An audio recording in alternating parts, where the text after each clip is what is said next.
सभी छोटे बड़े श्रोताओं को सुनीता भटनागर का प्यार भरा नमस्कार। ऑडियो स्टोरीज के हमारे चैनल कहानी जगत में आप सभी का स्वागत है। हिंदी कहानियों की श्रृंखला में आइए आज सुनते हैं चंद्र किरण सोनेरेक्सा जी द्वारा रचित कहानी हिरनी। काली इटालियन का बारीक लाल गोटे वाला चूड़ीदार पायजामा और हरे फूलों वाला गुलाबी कुर्ता वह पहने हुए थी।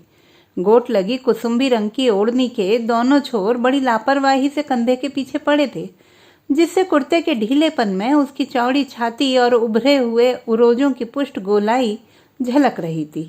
अपनी लंबी मजबूत मांसल कलाई से मूसली उठाए वह दबादब हल्दी कूट रही थी। कलाई में फंसी मोटी हरी चूड़ियां और चांदी के कड़े और पछेलियां बार बार झनक रही थी। उन्हीं की ताल पर वह गा रही थी, हुलर हुलर दूध गेरे मेरी गाय, आज मेरा मुन्नी लाल जीवेगा के नाय। बड़ा लोच था उसके स्वर में। इस गंवारू गीत की वह पंक्ति उस तीखी दोपहरी में भी कानों में मिश्री की बूंदों के समान पड़ रही थी। कुछ देर मैं छज्जे की आड़ में खड़ी सुनती रही। न उसने कूटना बंद किया और न वह गीत की पंक्ति हुलर हुलर। धूप में पैर बहुत जलने लगे तो मैं लौटने को ही थी कि पीछे से भाभी ने आकर जोर से कहा, खुदैजा, अरे देख, यह रही हमारी बीबी जी, चोरी चोरी तेरा गीत सुन रही थी। उसने तुरंत मूसली छोड़कर ऊपर नजर उठाई और हंस पड़ी। फिर हाथ माथे पर रखकर बोली, सलाम बीबी जी, बड़े भाग जो आज तेरे दर्शन हो गए। मैं झेंप गई। पिछवाड़े वाले मकान में नए पड़ोसियों को आए 15 दिन हो गए होंगे। भाभी से कई बार खुदैजा का जिक्र सुनकर भी और यह जानकर भी कि मुझसे मिलना बोलना चाहती है, मैं कभी उससे परिचय करने न आई थी। मैं सोचती थी उस ठेठ गंवार छोकरी से मैं किस विषय पर और क्या बातें करूंगी। अपनी झेप मिटाने को मैं जल्दी से बोली, भाभी तुम्हारा गला तो बड़ा मीठा है, अपना गीत जरा फिर तो गाओ। के बीबी जी, मेरा गला? भला तुम तो बाजे पर गाने वाली ठहरी, मेरा गीत भावेगा? उसने उत्तर दिया। उसके बोलने में तकल्लुफ नहीं, हार्दिकता थी। नहीं नहीं, तुम गाओ, पूरा गाओ, मैंने जोर दिया।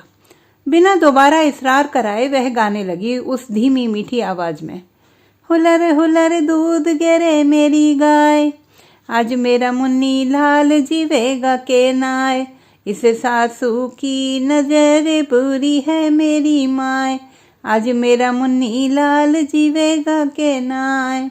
मुझे लगा कि वह स्वर दबा कर गा रही है। भाभी पूरा गला खोल कर गाओ, मैंने अनुरोध किया। उसने कुटी हल्दी को चलनी में उलटकर नीचे आंगन की ओर उंगली दिखाकर कहा, फुप्पी लड़ेगी? भाभी ने कहा, मरने दे फुप्पी को। बीबी जी, खुदैजा नाचती भी बहुत अच्छा है। वो खुदैजा, जरा नाच तो सही। वह थोड़ा शर्मा गई, ओढ़नी मुंह में दबाकर हंसने लगी। अच्छा भाभी, तुम्हें नाचना भी आता है? तब तो जरूर नाच कर दिखाओ। भाभी की शह पाकर मैंने भी कहा, परंतु वह नाचेगी मुझे ऐसी जरा भी आशा नहीं थी। भला शहरों में जब हम पढ़ी लिखी लड़कियों के आगे कोई बार बार हारमोनियम तबला रखता है, कई कई बार इसरार करता है, तो पहले तो हम लोग नजाकत से गाना ना आने की दलील पेश करती हैं, और इस पर भी जब वे लोग प्रमाण देते हैं कि आपने अमुक के जन्म दिवस पर और फलां की शादी में अमुक गाना गाया था, तब गला खराब होने का बहाना किया जाता है। जब देखते हैं कि किसी तरह पीछा नहीं छूटेगा, तब कहीं खांस खखार कर एक आधी गत बजाई और बाजा परे सरकाकर कहा, देखिए कहीं आता भी है, आप फिजूल ही पीछे पड़े हुए हैं। अरे बस यूं हमारा गाना खत्म हो जाता है। खुदैजा, नाच देना। अच्छा बीबी जी की बात भी नहीं माननी? भाभी ने कहा, ले मैं तो जाती हूँ। वह हड़बड़ा कर उठ बैठी। ना ना ना, जावे मत, तुझे अल्लाह पाक की कसम सरस्वती, ले मैं नाच दूंगी, पर बीबी जी को पसंद आवेगा मेरा नाच? उसके पैर के कड़े छड़े यद्यपि उसकी मांसल पिंडली और टखनों से चिपटे हुए थे, फिर भी गिनती में कई होने से आपस में खनक कर झनक उठे। ओढ़नी सिर पर ले तनिक सा घूंघट निकाल कर वह खड़ी हो गई। फिर मुझे देखकर हंस पड़ी, बोली, नाचूं? हाँ हाँ, के गाऊं सरस्वती? कुछ भी गा ले, वही गीत गा। लटक रहती बबुआ, उसने गाया। लटक रहती बबुआ तोरे बंगले में, जो मैं होती बागों की कोयल कूक रहती बबुआ तोरे बंगले में। किसी शास्त्र के अंतर्गत उसका नाच नहीं था, न कथक, न कथकली, न मणिपुरी, न ओडिसी, न भरतनाट्यम। बाहुओं के संचालन में कोई गहराई भी न थी, पर उस सीधेपन में एक लय थी, गति थी और तेज और प्रवाहमयी, जीवन से भरपूर। अस्थाई के मोड़ पर नाचती हुई वह 2 फुट ऊपर उछल जाती और फिर धरती पर पांव लगते ही थिरकने लगती। क्या मजाल जो जरा पंजा रुकता हो। 5.5 फुट लंबी भरी देह की उस युवती का गठन एकदम गिन्नी गोल्ड की डली जैसा था, लाली लिए हुए रंग का ऐसा सोना जिसमें कयामत का लोच हो। गीत पूरा हुआ और वह नाच बंद कर लंबी लंबी सांस लेने लगी। शाबाश भाभी, मैंने उत्साह से कहा। सचमुच बहुत अच्छा नाचती हो। सच्ची? तुम्हें मेरा नाच अच्छा लगा? उसकी बिल्लौरी शीशे सी आंखों में उत्साह छलक पड़ा। भोलेपन से उसने पूछा, और नाचूं? हाँ हाँ। छज्जे की आड़ में भी मेरे पांव जले जा रहे थे, फिर भी नीचे जाने को मेरा मन ना होता था।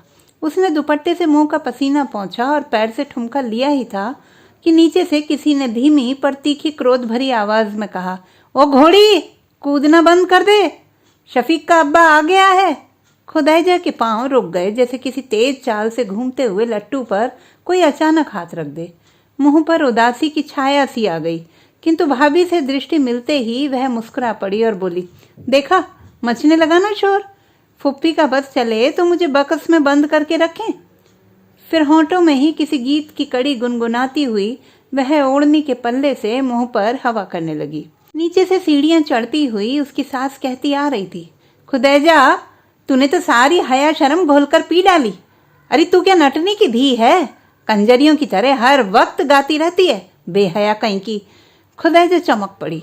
गुस्से से उसके चेहरे का गेहुआ रंग एकदम गहरा सिंदूरी हो उठा। बस फुप्पी, अपनी जबान बंद रख। नटनी होगी तू, तेरी धी कंजरी मंजरी बनाएगी तो देख ले, मैं अपनी तेरी जान एक कर दूंगी। या परवरदिगार, फूफी ऊपर आ चुकी थी। आसमान की तरफ दोनों हाथ उठाकर बोली, अल्लाह का कहर पड़े तेरे ऊपर, खुदा करे तेरे भाई की मैयत निकले। तूने हमारे खानदान की नाक काट ली। मेरे शफीक के लिए तू ही धरी थी। हाय अल्लाह, कैसी जुबान दराज है, जी चाहता है जुबान खींच लूं इसकी। और फूफी तब नाक के स्वर में रो रो कर अल्लाह को पुकारने लगी। मैं भाभी का हाथ पकड़कर उन्हें खींचती हुई नीचे ले आई। तिरस्कार से मैंने कहा, यही है तुम्हारी सहेली? भाभी ने चिढ़कर कहा, सहेली का क्या कसूर बीबी जी? तुम्हें अगर कोई जेल खाने में बंद करके बाप भाइयों को गालियां दे तो कहाँ तक सुनोगी? वह तो रोहतक के किसी ठेठ गांव की लड़की है। शहरों के मुंह में राम बगल में छुरी वाली सभ्यता जानती नहीं है। उसे तुम तू कहोगी तो तू सुनोगी। वैसे दिल की इतनी अच्छी है कि जरा सा किसी का दुख देख नहीं सकती। गुरूर मिजाज तो वह जानती तक नहीं। और भाभी कुछ अप्रसन्न सी होकर बाहर चली गई। दूसरे दिन सिर धोकर बाल सुखाने मैं पिछवाड़े के छज्जे पर गई। खुदैजा को देखने का लोभ भी इसका एक कारण था। वह अपनी देहरी पर बैठी कुछ सी रही थी, साथ ही कोई गीत भी गुनगुनाती जा रही थी। मैंने हल्के से खांसा। आहट पाकर उसने सिर ऊंचा किया। मुझे देखते ही उसका मुंह प्रसन्नता से गुलाब की भांति खिल उठा। फौरन हाथ माथे पर रखकर बोली, सलाम बेबी जी, राजी तो हो? सलाम, मैंने जवाब देकर पूछा। क्या सी रही हो? क्या बताऊं बेबी जी, बेचारी फुप्पी के हाथों में तो खुजली हो रही है। अल्लाह मारा ऐसा रोग है कि आदमी अपने हाथ से खा भी ना सके। उसका पैजामा फट गया है, उसी में टाँके लगा रही हूँ। मुझे कल की घटना याद हो आई। धीरे से पूछा, मेल हो गया सास से? खुदैजा हंसी। बोले, सास बहू की क्या लड़ाई बीबी जी, पर मने कोई गाली दे है तो बस मैं तो ऊपर से तले तक बल उठूं। पर भाभी, इन लोगों से तुम्हारी पटती नहीं। तुम्हारे बाप ने तुम्हें क्यों शहर में ब्याह दिया? खुदैजा का स्वर कुछ बोझिल हो गया। बोली, बीबी जी, मेरा बाप तो गरीब आदमी है। अब्बा ने मने कहीं गांव में देख ली थी, सो मेरे चाचा से मांगी। वो सीधा आदमी बातों में आ गया। उसे क्या खबर थी कि शहरों में घर जेल खाने जैसे होवे। तुम्हारे गांव में क्या पर्दा नहीं होता था? मैंने पूछा। बीबी जी, पर्दा वहां करें जहां पाप बसता हो। गांव में सब बहन बेटियां समझें, पर्दा करें तो फिर खेत क्यार का काम कैसे चले? तभी तुम्हें इतने गीत याद हैं, मैंने मजाक किया। घर घर गाती हुई घूमती होंगी। और यह सुनते ही किसी सुखद स्मृति से पुलक उठी। बीबी जी, सावन के महीने में हम सब छोरियां नीम में झूला डालती, आधी रात तक पेंगे बढ़ाती और गाती नाचती।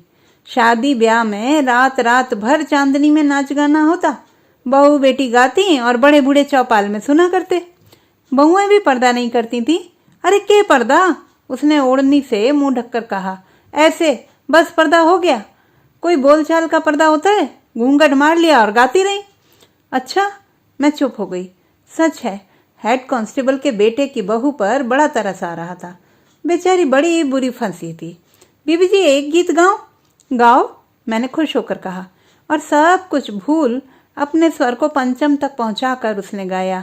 कोठे ऊपर कोठरी जमे तपे तनूर, गिन गिन लाओ रोटियां मेरा खाने वाला दूर री, मेरी बाली का बाला जो बनेवा बटवा गूथन दे।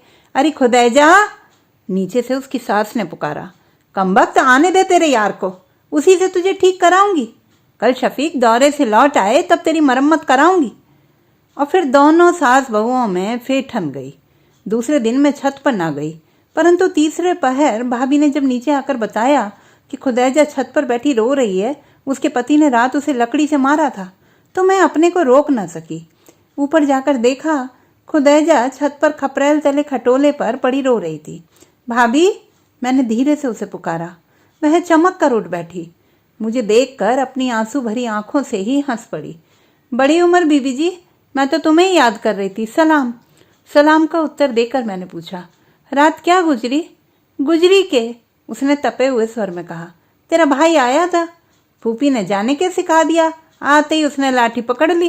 कहते कहते उसका स्वर ठंडा हो गया। हंसी की पुट भी आ गई। बीबी जी, बाल्ला न चाला, अल्लाह कसम 2 लकड़ी जमा दी। और उसने अपनी पीठ दिखाई जो रीढ़ के पास छिल गई थी। सहानुभूति से मैंने कहा, राम राम, बड़ा कसाई है। हंस पड़ी खुदैजा।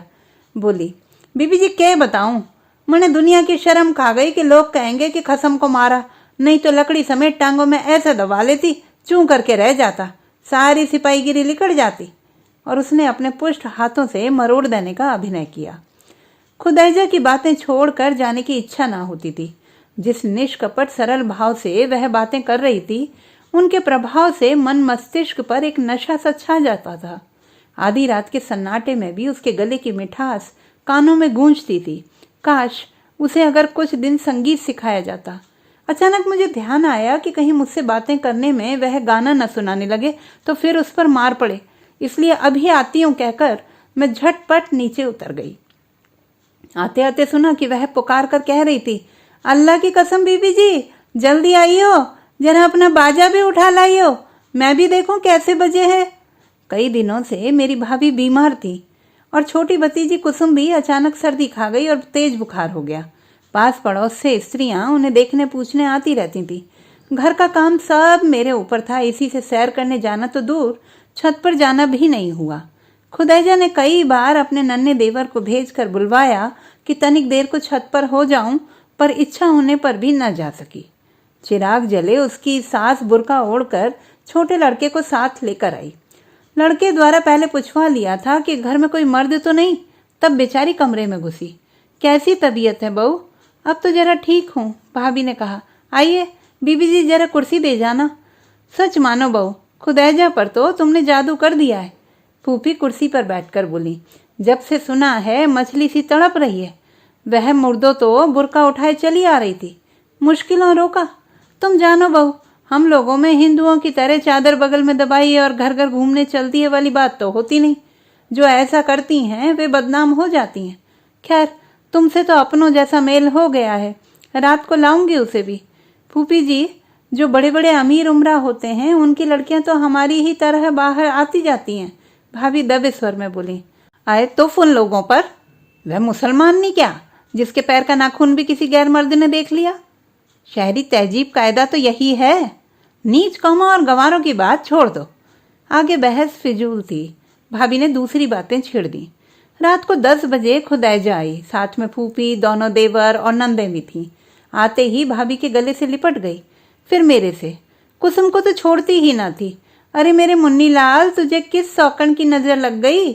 मेरे कुलसुम, क्यों है सरस्वती, तूने छोरी भी बीमार कर दी? अरे खुदैजा, धीरे बोल, फूफी दबे स्वर में गुर्राई। कुलसुम का अब्बा बैठक में सो रहा है। के फूफी? खुदैजा ने झनक कर कहा। तेरी धीरे धीरे ने तो जान खा डाली, अब के हांडी में मुंह करके बोलूं? तौबा, फूफी खून का सा घूंट पीकर रह गई। खुदैजा को पढ़ने का शौक सवार हुआ। उर्दू का कायदा मंगाकर देवर से पढ़ने लगी। छत पर होती तो मुझे बुलवा कर पूछती, परंतु अक्षर उसे याद ना रहते। अलिफ बे की अपेक्षा उसे गाने की तर्जें जल्दी याद हो जाती थी। फूफी अगर इत्तेफाक से अपने किसी रिश्तेदार के यहाँ चली जाती तो फिर छत पर गाने नाचने का तूफान उठा देती, चाहे शाम को लड़ाई झगड़े और मारपीट की ही नौबत क्यों ना आ जाए। वर्णमाला उसे याद नहीं हुई, इतनी दूर से पढ़ाई हो भी ना सकती थी। फिर उसे घर का काफी काम भी रहता था, क्योंकि उसे मोटी ताजी देखकर फूफी और उसकी नाजुक शहराती लड़कियां कुछ ना करके देती थी और मुझे अपनी पढ़ाई लिखाई और गृहस्थी का काम रहता था। फिर मैं तो कुछ सामाजिक और राजनीतिक कार्यों में भी हिस्सा लेती थी। शहर में एक जुलूस निकलने वाला था, मैं जा रही थी। बीबी जी कहाँ चली? उसने छत से पुकारा। जुलूस में, मैं जल्दी से बोली। आज बड़ा भारी जुलूस निकलेगा। हाय बीबी जी, मैं क्यों कर निकलूं इस जेल खाने से? उसके स्वर में तड़प थी। अच्छा सलाम। मैं हाथ उठाकर चल पड़ी, पर मन में खुदैजा का वह स्वर कचोटे भर रहा था। मैं क्यों कर निकलूं इस जेल खाने से? 10 बजे जुलूस और मीटिंग समाप्त होने पर मैं घर लौटी तो सुना पिछवाड़े बड़ा गुलगपाड़ा मच रहा था। भाभी ने द्वार खोलकर कहा, बीबी जी आज न जाने खुदैजा पर क्या बीतेगी। फूफी अपने मामू के यहाँ गई थी। वह मेरे नन्हे को 4 पैसों का लालच देकर उसके साथ चुपके से जुलूस देखने चली गई और भाभी घबराहट में ज्यादा कह ना पाई। मैं भी डर गई। हम दोनों छत पर कान लगाए सुनती रहीं। उसके ससुर बार बार कह रहे थे, आज मेरी पगड़ी इसने पैरों तले रौंद डाली। इस पड़ोस में आकर यह एकदम बिगड़ गई है। कल ही यह मकान छोड़ दूंगा। इस बार तो दोहरी ड्योढ़ी का मकान लेना पड़ेगा। 2 दिन बाद पिछवाड़े का मकान खाली हो गया। खुदैजा रो रो कर विदा हुई हमसे। पालकी में बैठी भी ऊंचे स्वर में रो रही थी। खुदैजा की कोई खबर ना लगी। 4-5 साल निकल गए। अब मेरे भी एक नन्ही बच्ची थी। मैं माँ थी। घूमना फिरना कम हो गया था। बंधनवश नहीं, यही गृहस्थी और बच्ची की देखभाल की वजह से। फिर भी इस बार थोड़ी फुर्सत निकाल कर दहली घूमने आई थी। लाल किले भी गई। शाही हमाम में कुछ बुरके वालियां दिखाई दी। बीबी जी, अकस्मात धीरे से उनमें से एक ने आकर मेरा कंधा छुआ। मैंने आश्चर्य से देखा। खुदैजा थी। लंबी पीली गालों की हड्डियां उभरी हुई, आंखों में गड्ढे पड़े हुए। खुदैजा ही थी। अरे भाभी तुम? वाह! मैंने उसका हाथ पकड़ लिया। राजी रही बीबी जी? अच्छा शादी हो गई? मुबारक, उसने फुसफुसाकर कहा। और सिर्फ पहचान करने कराने को उसने जो बुर्का उठा दिया था उसे फिर डाल दिया। हालांकि उस समय वहां कोई मर्द न था। खुदैजा के इस व्यवहार पर मुझे आश्चर्य हुआ। स्वच्छंद हिरनी अब खूंटे से बंधी बकरी थी। वाह, अब तुम एकदम बंद गोभी हो गई हो भाभी। हमेशा ही बेवकूफ थोड़ी ही बनी रहूंगी, उसने धीमे से उत्तर दिया। अब तो अक्ल आ गई है। अच्छा, अक्ल आ गई है? अब तो बड़ी उर्दूदाम बन गई हो। हमें तो भाई नहीं आई अक्ल, उसी तरह बेलगाम घूमती हूँ। उसने जाली में से एक बार देखा और पलकें झुका ली। उसकी साथी ने बाहर पहुंच चुकी थी। नन्हे ने, जो अब 12-13 साल का हो गया था, नकीब की तरह पुकारा, भाभी। और खुदैजा उम्र कैदी की तरह मुड़ मुड़ कर पीछे देखती हुई चली गई। तो दोस्तों, यदि हमारी आज की कहानी आपको कैसी लगी कमेंट बॉक्स में लिखना ना भूलें। चैनल को सब्सक्राइब करें, लाइक करें और मित्रों के साथ शेयर करें।